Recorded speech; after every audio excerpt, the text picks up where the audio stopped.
As the sun rises in the east, on the day of the spring equinox feast, nature's balance tips the scale as light and dark begin to prevail. Winter's chill begins to fade as new life in the earth is made. Flowers bloom and birds take flight as the world awakens with delight. The equinox marks a time of change as the world shifts in a gentle range, from the darkness of the winter's night to the warmth of the sun's bright light. The season of rebirth is at hand as the earth awakens green and grand. The spring equinox brings a new start and fills our souls with hope and heart. Let us embrace this time of renewal and let the beauty of nature fuel our spirits as we journey forth with the promise of spring's rebirth.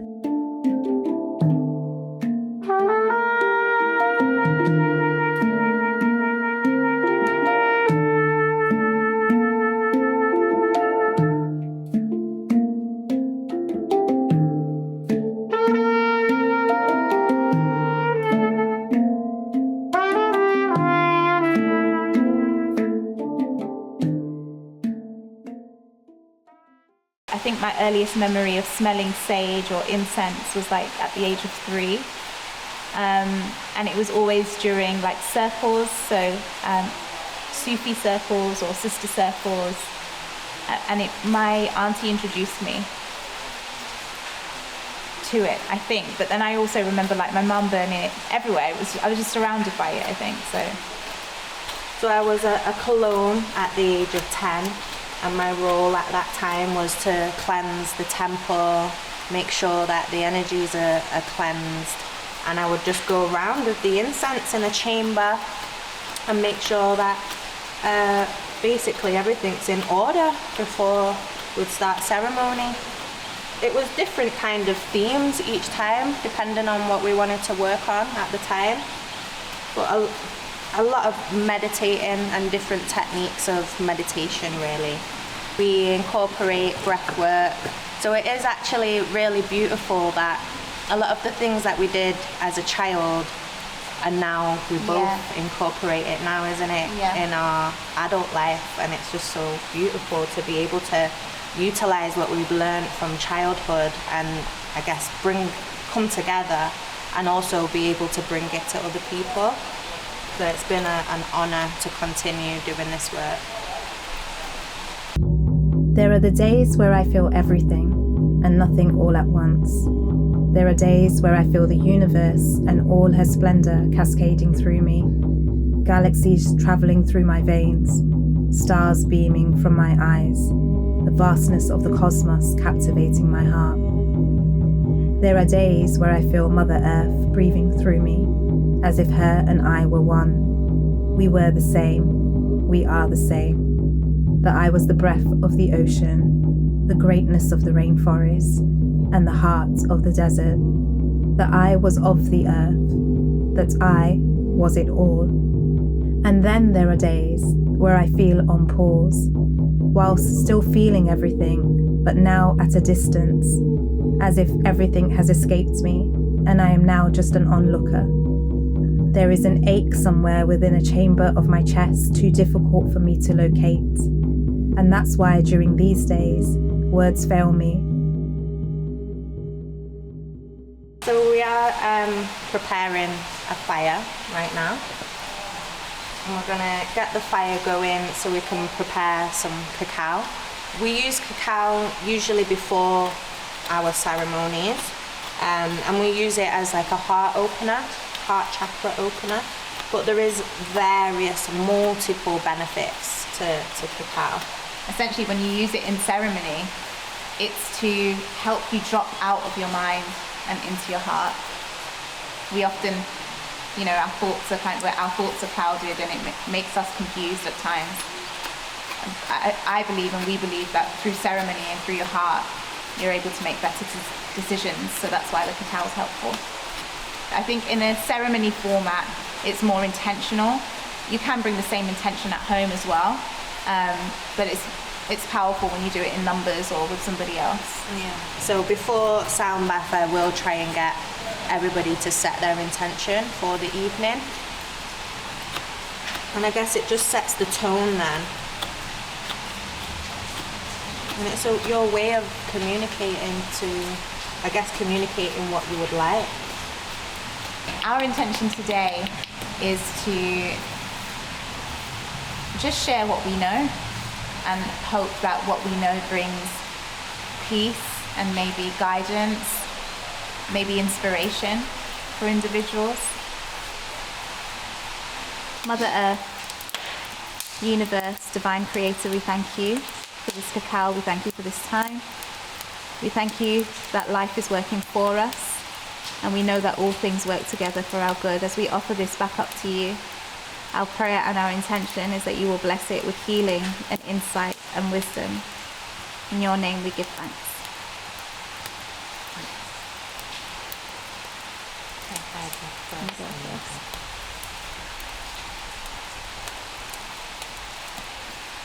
Is it hot? No, it's cool. Like really cool. Okay.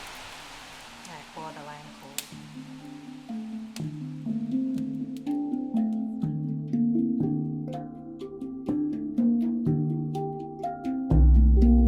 A soul wandered lost through sorrow, confusion, feeling alone and tossed. Every step heavy, every breath labored. The world around a blur, the future uncharted. The journey through sorrow was not one chosen,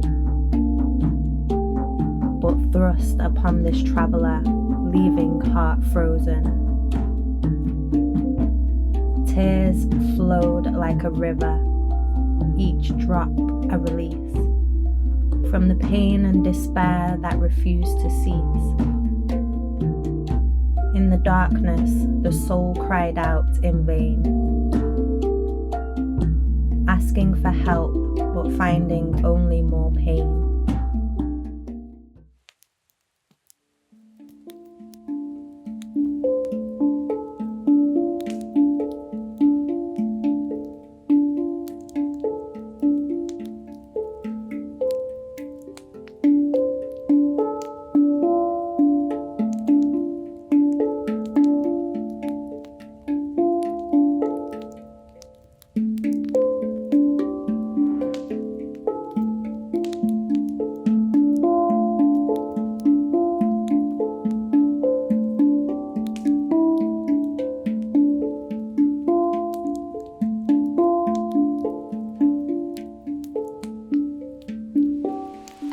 I started practicing as a child, and it's been with me since the beginning, that family traditions just passed down. I believe more and more people are becoming aware of energy movements. So some people call it Qigong, some people call it Tai Chi. There's various different types. There's yoga as well. It's just what really resonates with you and what you connect with the most.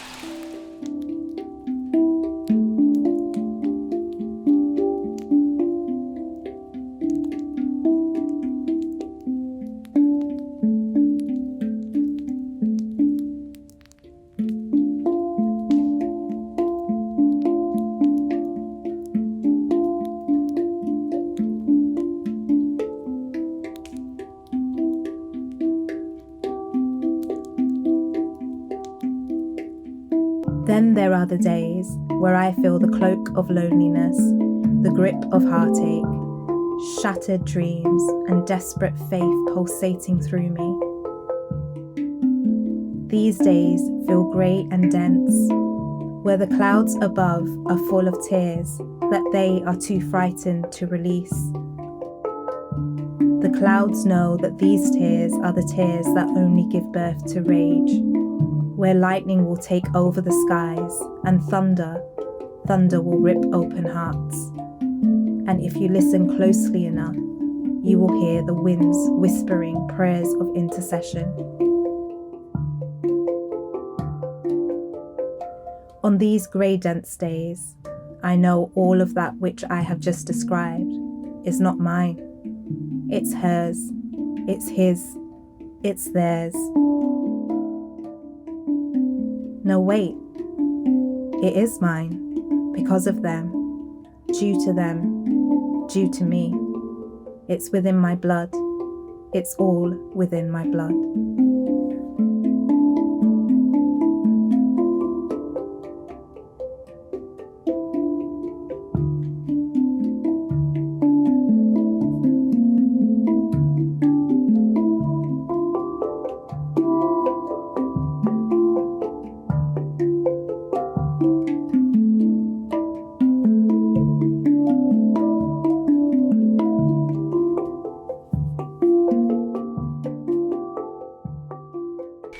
I think ever since I can remember, writing was my way of like escapism, but also understanding and processing things from a young age.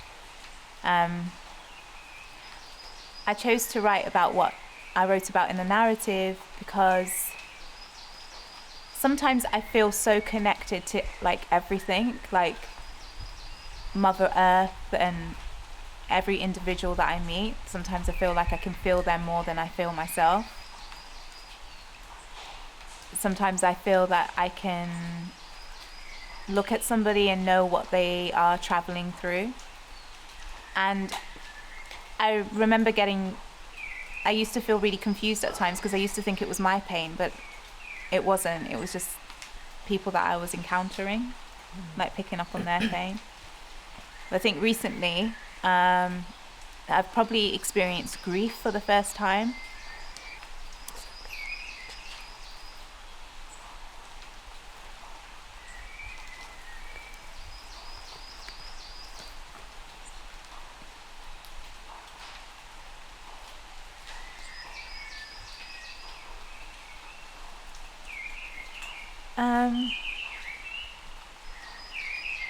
So grief.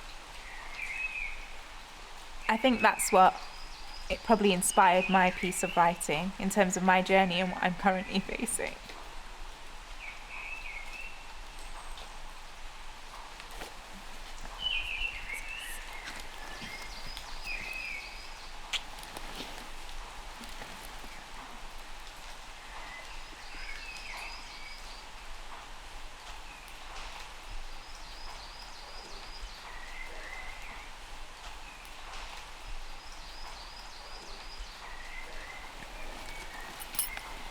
But I also know it's an emotion that many people face in different ways.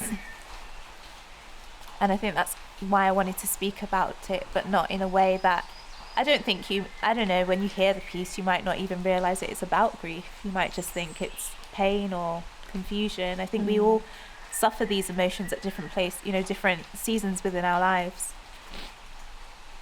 Yeah. I think it's important. I think some of the work that we do, we are always holding space for others, aren't we? Yeah. And I think we're trying to learn how to hold space for ourselves a little bit more. Yeah, and each other. Yeah. How about your piece? Yeah, I guess ultimately similar. I feel like my piece is about, my spiritual awakening and kind of like my dark night of the soul journey. At the time I felt very alone, abandoned, confused, and I believe a lot of people go through this, and a lot of people feel like they're alone and that they're going through it on their own, and they're not. So I felt like for me it was right to just, I guess, put my feelings and emotions and everything I was feeling at that time on that journey into a poetic piece, and hopefully others can feel that and hear that and see that and know that they're not on that journey alone. You're gonna make me. And then I think tying it into like the spring equinox for us is symbolic because, you know, spring is always new hope, isn't it?